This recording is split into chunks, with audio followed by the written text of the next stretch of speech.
नमस्कार बच्चों। होप आप लोग सब बढ़िया होंगे।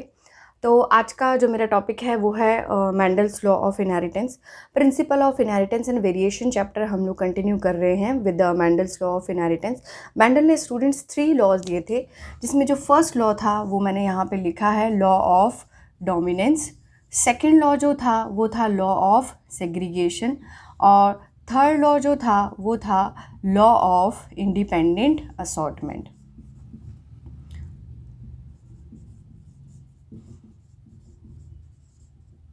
इंडिपेंडेंट असॉर्टमेंट, ठीक है। तो बेस्ड ऑन हिज ऑब्जर्वेशन किस पे, ऑब्जर्वेशन जो उसने किया वो मोनोहाइब्रिड क्रॉस के जो रिजल्ट थे उनके बेस पे उसने 2 लॉज दिए थे। That was law of dominance and the second one was the law of segregation. Inheritance of the 2 gene की जब उसने स्टडी की तब उसने थर्ड लॉ दिया, that was the law of independent assortment. तो जो हम लोग बाद में पढ़ेंगे जब हम लोग इनहेरिटेंस ऑफ 2 जीन की स्टडी करेंगे, यानी हम लोग जब डाईहाइब्रिड क्रॉस करवाएंगे तब हम लोग लॉ ऑफ इंडिपेंडेंट असॉर्टमेंट पढ़ेंगे। यहाँ हम लोग सिर्फ 2 लॉज पढ़ रहे हैं, one is a law of dominance and another one is a law of segregation. आगे आपको बात समझ में? तो लॉ ऑफ डोमिनेंस क्या कहता है? लॉ ऑफ डोमिनेंस के लिए हम लोग देखते हैं कि हमारा जो F1 जनरेशन होता है स्टूडेंट्स, F1 जनरेशन में जो करैक्टरिस्टिक्स अपीयर हुए थे वो करैक्टरिस्टिक्स अपीयर हुए थे डोमिनेंट करैक्टरिस्टिक्स। जब हम लोगों ने एक टॉल प्लांट और एक ड्वार्फ प्लांट के बीच में क्रॉस करवाया तब हम लोगों को F1 जनरेशन में सिर्फ और सिर्फ टॉल करैक्टर ही अपीयर हुआ था। देखिए कैसे, ये जैसे हम लोगों ने क्रॉस करवाया था TT इंटू TT, देन उसके बाद में हम लोगों को मिला TT। जितने भी प्रोजेनी थी वो सब capital T and small t थी उनका जीनोटाइप, बट जो करैक्टर था वो था टॉलनेस। तो that was a dominant trait. तो characters are basically controlled by a discrete unit, that is called what, that is called the factors. तो ये दोनों जो हैं ये दोनों बेसिकली फैक्टर्स हैं जो कि कहीं ना कहीं करैक्टर को कंट्रोल कर रहे हैं, ठीक है। Factors occurs in pairs. Pairs में आप लोग देख सकते हैं, अगर मेरे को ये टॉलनेस वाला करैक्टर लिखना है तो मैंने कैपिटल T 2 बार लिखा है। ड्वार्फनेस वाला लिखना है तो मैंने स्मॉल t भी 2 बार लिखा है। तो that's why they occurs in pairs. Now the dissimilar pair of the factor, the one member will dominate the other. जैसे ये डिसिमिलर पेयर है, ये दोनों सिमिलर पेयर है, तो यहाँ पे तो कंप्लीट हम लोगों को पता है कि ये टॉलनेस को रिप्रेजेंट कर रहा है, ये आपके ड्वार्फनेस को रिप्रेजेंट कर रहा है। बट जहाँ डिसिमिलर पेयर है वहाँ पे जो ट्रेट अपीयर हो रहा है, एक्सप्रेस हो रहा है, वो बेसिकली डोमिनेंट है। और F1 जनरेशन में डोमिनेंट ट्रेट ही एक्सप्रेस होता है ओवर दी रिसेसिव ट्रेट। जो छिप जाता है, जो एक्सप्रेस नहीं होता है, उसको हम लोग रिसेसिव ट्रेट कहते हैं, और जो दिखाई देता है, जो एक्सप्रेस होता है, उसको हम लोग डोमिनेंट ट्रेट कहते हैं। तो ये तो हो गया हमारा law of dominance. Second law जो है वो है law of segregation. Law of segregation क्या कहता है? Parent contain 2 allele. ये जो है बच्चों, ये बेसिकली एलिल है। एक ही जीन की 2 ऑल्टरनेटिव फॉर्म्स होती हैं, उनको हम लोग एलिल कहते हैं। And the factors or allele of a pair segregate from each other while gamete formation. तो जैसे हमारे पास में ये हैं, ये दोनों ही क्या हो गए? पेरेंट हो गए। इन दोनों पेरेंट के पास में 2 एलिल है, यानी पेयर ऑफ एलिल्स प्रेजेंट है। यहाँ पे भी 2 एलिल है, यहाँ पे भी 2 एलिल है। जब गैमीट फॉर्मेशन होता है तो ये दोनों जो एलिल होती है वो आपस में एक दूसरे से क्या हो जाती है? सेपरेट हो जाएगी इस तरह से। यहाँ पे भी ये आपस में एक दूसरे से सेपरेट हो जाएगी इस तरह से। So that is what, that is a law of segregation, कि पेरेंट के अंदर 2 एलिल होती है, बट जब गैमीट फॉर्मेशन होता है then the each gamete will receive only 1 allele, ठीक। और जाइगोट फॉर्मेशन होगा तब फर्दर पेयरिंग हो जाएगी और further there will be 2 allele. ये मैंने कल आपको करवाया था, कल वाले जो वीडियो है उसके अंदर मैंने इसके बारे में डिटेल डिस्कशन दिया था।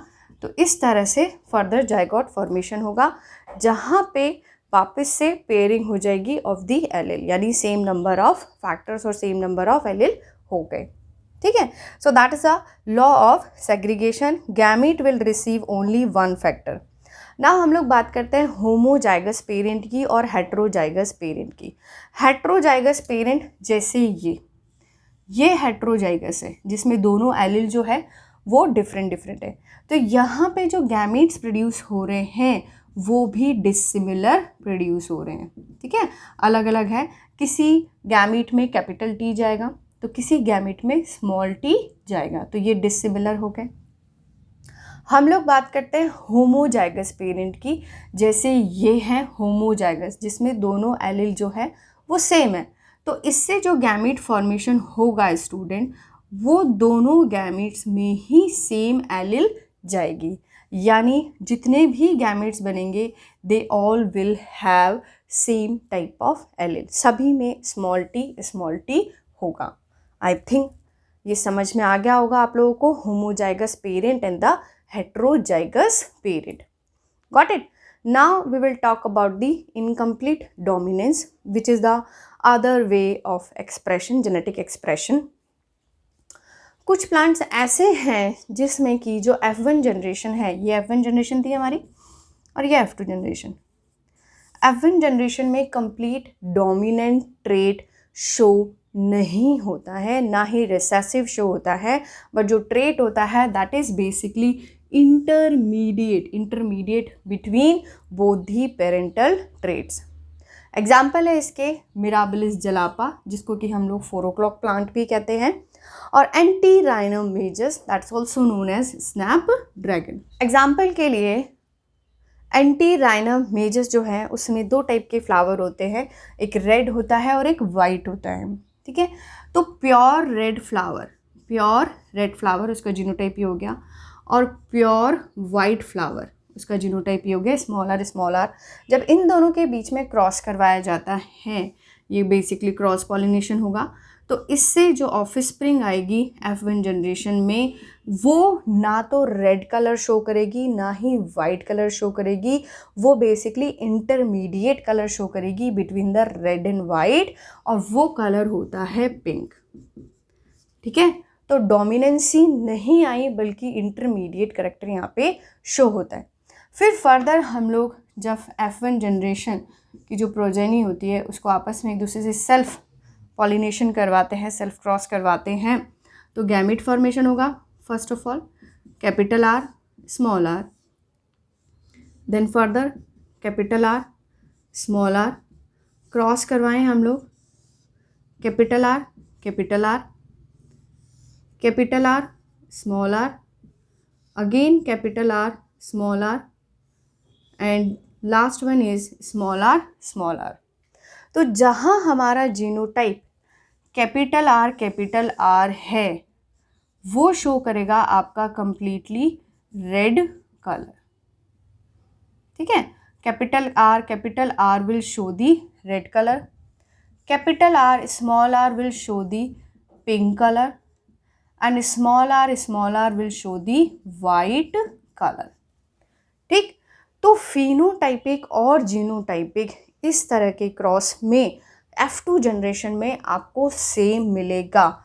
ये देखिए ये सिर्फ 1 है, कैपिटल आर स्मॉल आर ये 2 है, और स्मॉल आर भी कितना है 1 है।